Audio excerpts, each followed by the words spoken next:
Lartizabal po ng Philippine Department of Tourism in New York.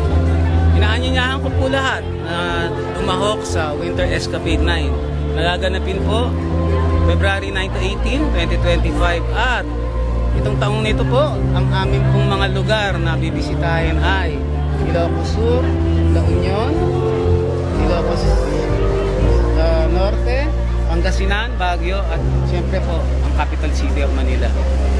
So ang kagandahan po ng tour na to, ito po ay proyekto ng Philippine Embassy in Ottawa together with all the Consulate Generals in Canada in cooperation with the Philippine Department of Tourism and the Tourism Promotions Board. So ang kagandahan po dito, ito pong tour na to ay special, it's gonna be memorable, experiential, and Instagrammable po. Yan po ang pangako namin. Dahil po, kung nakarating na po kayo dati sa Ilocos, pinapangako po namin, marami po kayong madidiskubre na lugar at mga aktibidades na hindi nyo na po nasusubukan dati.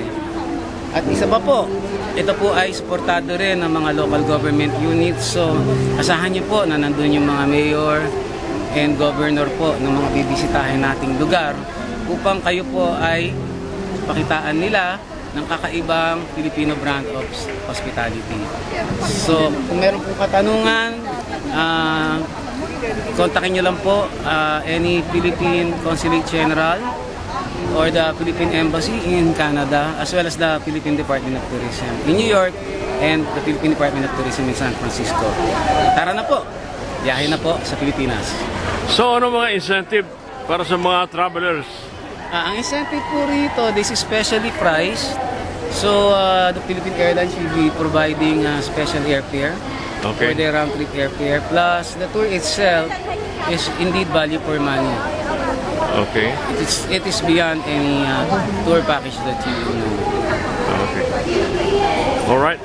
Thank you all. Yeah. You're welcome po.